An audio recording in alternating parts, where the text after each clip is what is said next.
Hi everyone, it's Charlotte here. I have decided I'm going to start something that I will call Midweek Musings, and really it's about things that go through my mind when I'm out on a run during the week.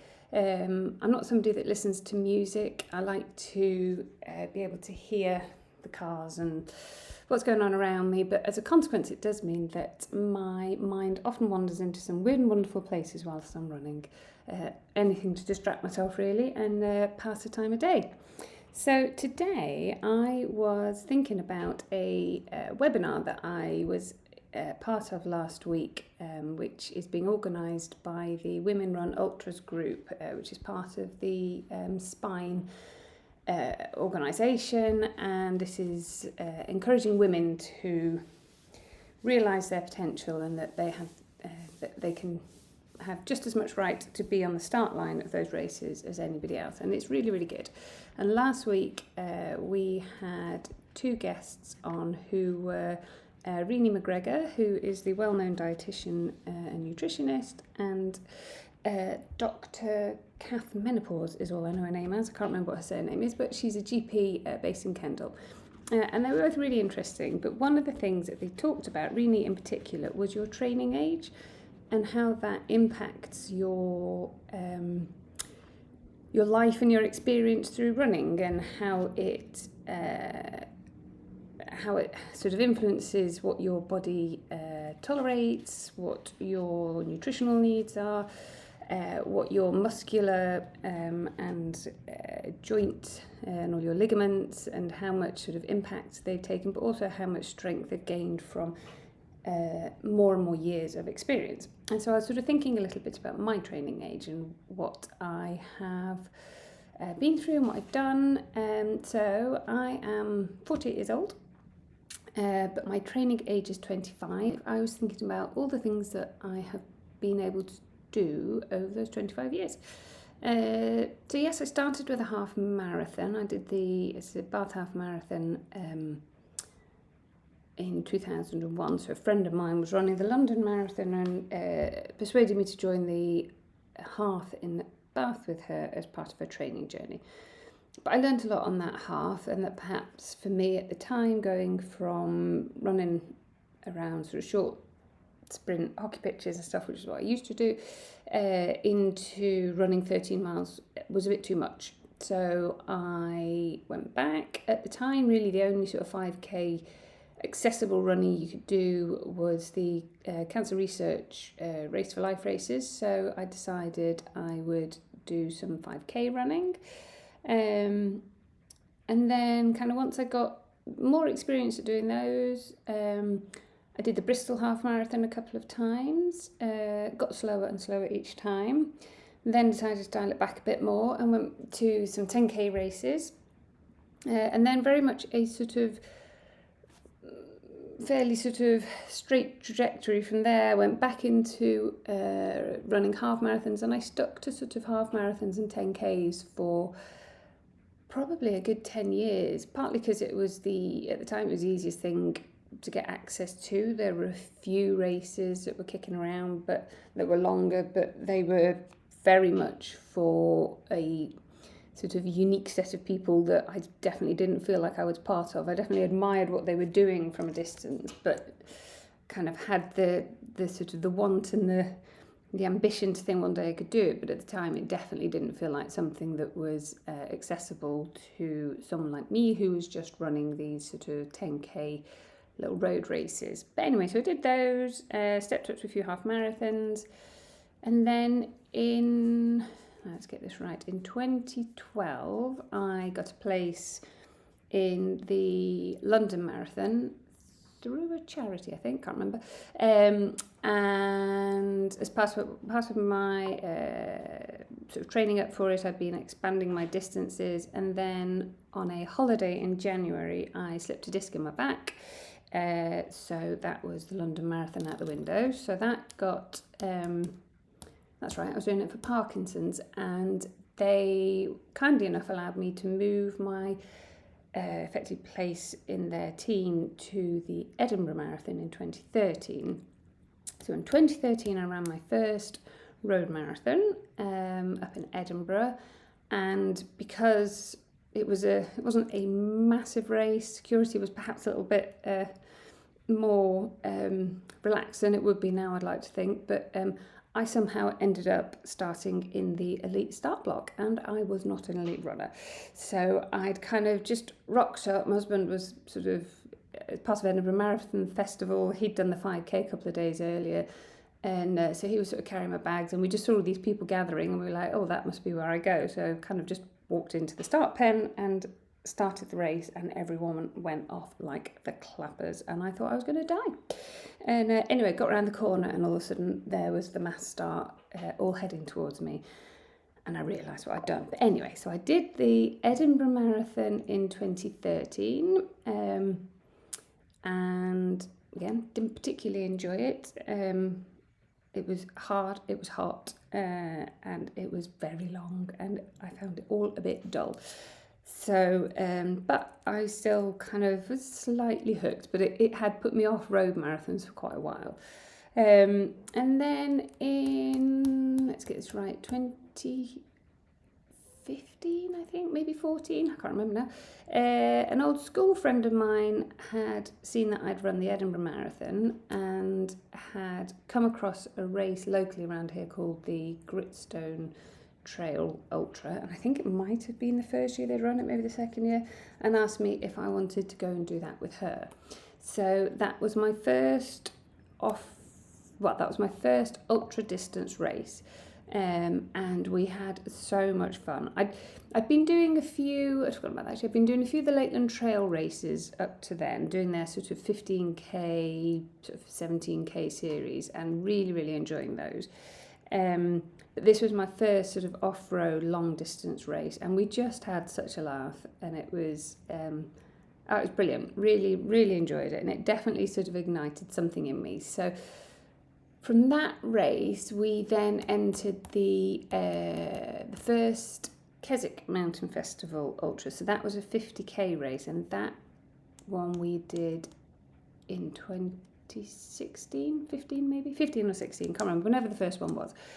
And I persuaded my husband to come and do it with me. So he, by that point, had done a few half marathons, but had never run marathon distance, but had got up to sort of 25 miles in his training. But yeah, so we set off in Keswick, and very early in the morning, one day, I think it was Jasmine Paris that turned up at the start, and went off like a little whippet, and or it might have been Nikki Spinks, one of the two, can't remember.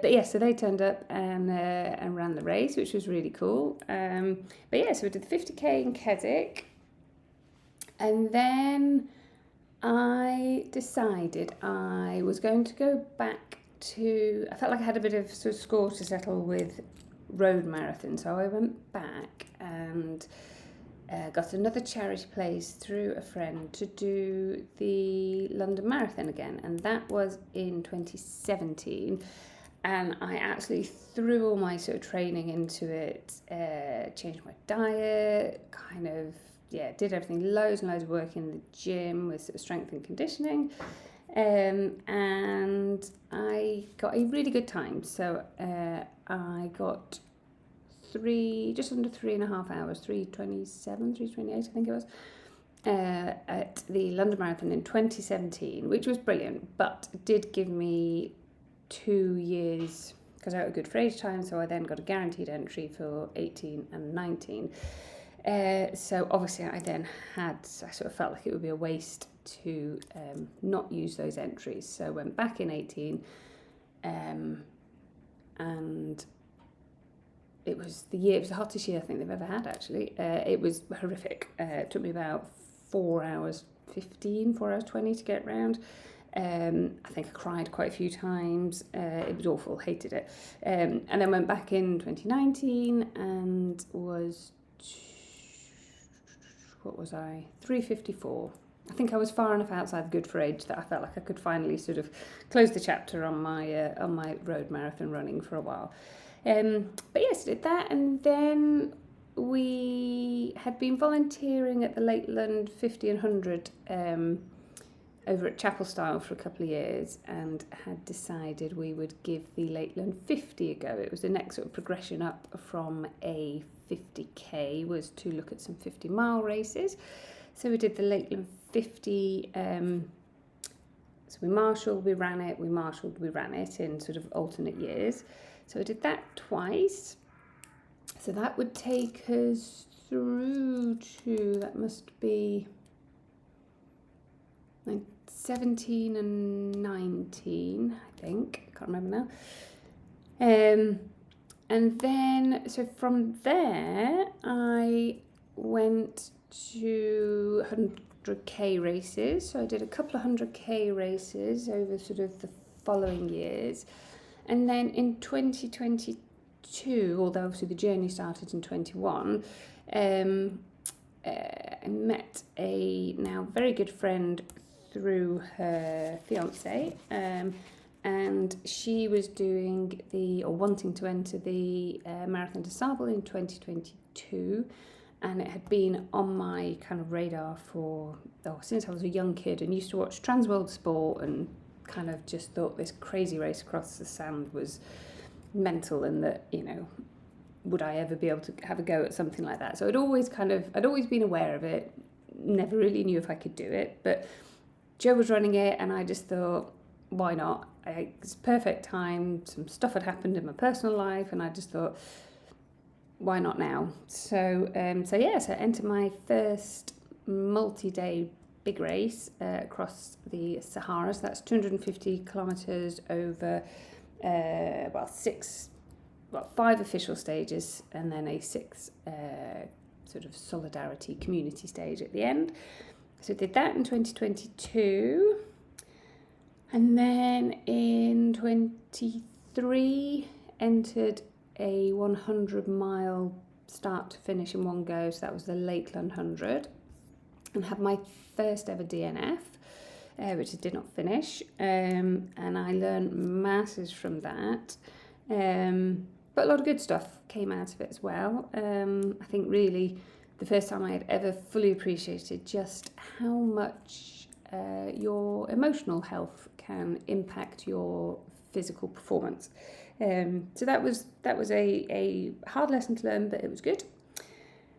And then, so then from there I just kind of went back to the Lakeland 100 in 24. Might have my years out because there was a year in between, maybe, anyway, 25, and finished really strong and finished really good, and have also been doing a few more multi-stage races. Obviously we went to Kenya and did one of the Beyond the Ultimate for Rangers race, which is just an experience of a lifetime. So we did that in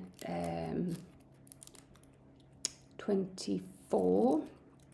And then at the start of this year, did my first 100+ miler in a single stage. So the winter spine race that I did with my two good friends, which was 160 miles from, where the hell did we start?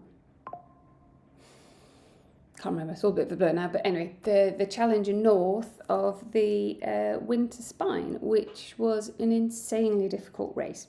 But anyway, so all of this kind of comes back to my midweek ramblings about the things that go through my mind whilst I'm out on a run. And I'm not saying the way I've done it is right, and obviously it's taken me 25 years to get from running not very far and being very inexperienced to being confident in my ability to take on big multi-day or long distance races. 25 years is perhaps a long time to reach that journey, but I do worry that sometimes people are just going from zero to hero too quickly, and that yes, there are a very tiny minority of people who have an innate ability in them that they might never have tapped into, and they suddenly take up a sport, in this case running, and actually realise they have this incredible talent, and they can go from literally doing very little experience to suddenly being able to take on 50, 100-mile races with not much sort of behind them. It's I don't know, I was sort of thinking trail running, endurance running so it's still a very young sport. There's not enough science and evidence and data collected yet that tells us, is my way of doing things going long and slow in my progressive journey, does that add more damage to your body, or actually going from not asking that much of your body to suddenly asking a huge amount of your body? What are going to be the sort of long-term consequences of that? And also, I don't know, I suppose what was kind of going through my head is, why rush it? I kind of taking your time, kind of going through the distances bit by bit and kind of coming back to stuff that you'd hated because it had been really hard work and it was miserable, and seeing people, when you're doing a half marathon, a marathon, a 25k, 50k, whatever it is, but whichever, if you're in something lower and watching those runners doing the bigger one and the further distances and the longer times out there, kind of watching them with a bit of sense of awe and thinking, oh, could that be me and could I do it and how do I get there, I think is a really exciting part of the journey. And if you just suddenly go into that, then I don't know, I feel like maybe you're missing out a little bit on that sense of sort of anticipation and kind of looking up to what people are getting out of it. So anyway, as I say, this is my midweek musings. I don't have my music on when I run because I don't know, I just don't, or not very often anyway. So yes, as a consequence, when I'm out running for an hour, all sorts of random stuff goes through my head, and I thought I would share it all with you because why not? So anyway,